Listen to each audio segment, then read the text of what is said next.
وَاتَّقُوا يَوْمًا لَا تَجْزِي نَفْسٌ عَن نَفْسٍ شَيْئًا، اور ڈر جاؤ اس دن سے کہ جس دن کسی شخص سے کوئی بدلہ، کوئی شخص کسی دوسری جان کا بدلہ نہیں دے سکتا۔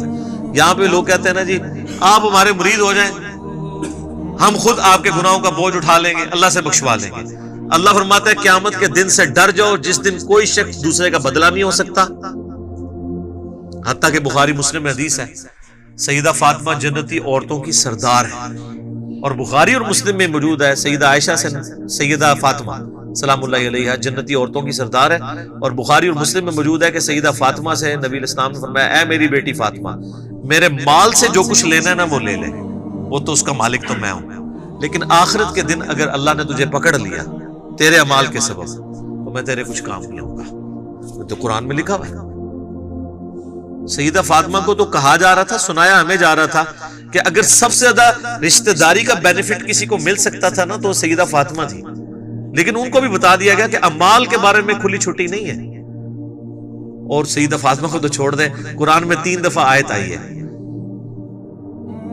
نبی علیہ السلام کے بارے میں، سورۃ الانعام کے اندر، سورہ الزمر کے اندر، سورہ یونس کے اندر، قل انی اخاف ان عصیت ربی عذاب یوم عظیم۔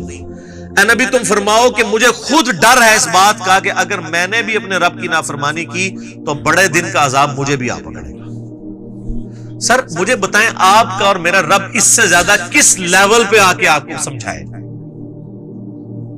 نبی علیہ السلام سے بڑھ کے کسی کا مرتبہ ہے؟ تو یہ جو آپ کو جنت کی گارنٹیاں دیتے پھر رہے ہیں یہ کتنے بڑے مجرم ہیں۔ ان کو کہ نبی علیہ السلام کے بارے میں کہا جا رہا ہے، کیوں کہا جا رہا تھا؟ تاکہ تم لوگ یہ کلیم نہ کر لینا کہ ایسی کچھ کر سکتے ہیں۔ اس دن سے ڈر جاؤ جس دن کوئی جان دوسری جان کا بدلہ نہیں ہوگی، ولا یقبل منها شفاعت، اور کسی کی سفارش قبول نہیں کی جائے گی۔ سفارش کیوں کی جاتی ہے؟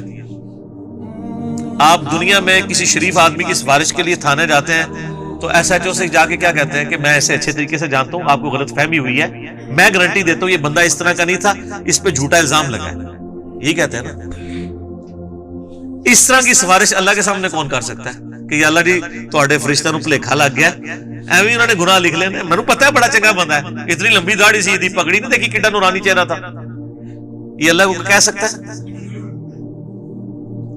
اللہ فرماتا ہے ہم تو تم اس وقت سے جانتے ہیں جب تم ماں کے پیٹ میں جنین کی حالت میں تھے۔ مت کہو اپنے آپ کو کہ میں بڑا پرہیزگار ہوں، وہ بہتر جانتا ہے تم میں سے کون پرہیزگار ہے۔ اس لیول پہ آ کے یہ سورہ نجم کے اندر آیات ہے، مت کہا کرو میں بڑا نیک ہوں، وہ خوب جانتا ہے تم کیا ہو۔ تو اللہ کو کون سفارش کر سکتا ہے؟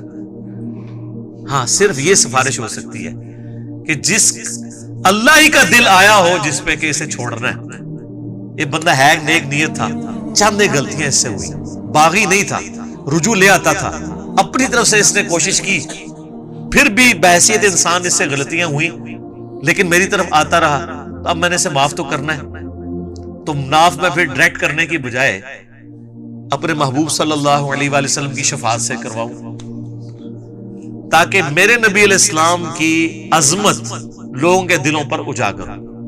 دنیا میں بھی ایسا ہوتا ہے، اگر کسی کلاس کے اسٹوڈنٹ کو پوزیشن آنے کے اوپر اسکول والے یا کالج والے ٹرافی دیتے ہیں تو وہ کسی مہمان خصوصی کے ذریعے دیتے ہیں نا۔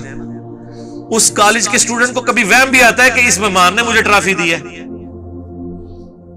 ان کو پتا ہوتا ہے کہ یار یہ تو مڈل مین ہے، ٹرافی تو اسکول نے دی ہے اور اس کو آنر دی ہے، تو سر نبی علیہ السلام کو بھی آنر ملنی ہے۔ یہ بخشش کا فیصلہ اللہ نے کرنا ہے۔ یہ اسی شفاعت کی نفی ہو رہی ہے کہ دوست کے ساتھ شفاعت کوئی نہیں ہے، شفاعت بالاذن ہے، شفاعت بالوجاہت نہیں ہے۔ اور وہ بالاذن کون سی ہے؟ جو اسی صورت میں آگے جا کے آیت الکرسی میں آیت نمبر 255 میں آ جائے گی، من ذا الذی یشفع عندہ الا باذنہ، کس کی مجال ہے کہ سفارش کر دے؟ ہاں اللہ جس کو اذن دینا کہ ہاں اس کی سفارش کر لو تو وہ قبول ہوگی۔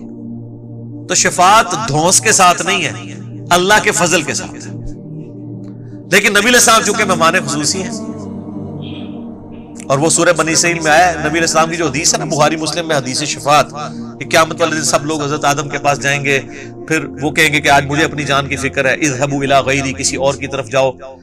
پھر حضرت نوح کے پاس جائیں گے، وہ کہیں گے آج مجھے اپنی جان کی فکر ہے، ہوتے ہوتے اینڈ پہ نبی علیہ السلام تک پہنچیں گے، آپ فرمائیں گے انا لہا، اور آپ اللہ کے حضور سجدہ کریں گے، اللہ فرمائے گا اپنا سر اٹھاؤ، تم سفارش کرو، ہم قبول کریں گے. اس کے بعد الفاظ ہے کہ اللہ تعالیٰ میرے لیے تعداد مقرر فرمائے گا، اللہ بتائے گا مجھے. دھونس نہیں ہے سر، اللہ کو کس کی دھونس ہے؟ اسے کہتے ہیں شفاعت بالاذن. اور پھر نبی علیہ السلام نے اینڈ پہ فرمایا اس حدیث کے کہ قرآن پڑھ کے دیکھ لو، عسیٰ ان یبعثک ربک مقاما محمودا، اے نبی ان قریب ہم آپ کو ایسے مقام پر فائز کریں گے جہاں ہر شخص آپ کی تعریف کرے گا. مقام محمود کیا ہے؟ محمود کہتے ہیں جس کی حمد کی جائے. تو نبی علیہ السلام کا ایک نام محمود بھی ہے، آپ حمد کرنے والے بھی ہیں، اور آپ وہ ہیں کہ جس کی حمد کی جائے. محمد کا مطلب کیا ہے؟ تعریف کیا گیا.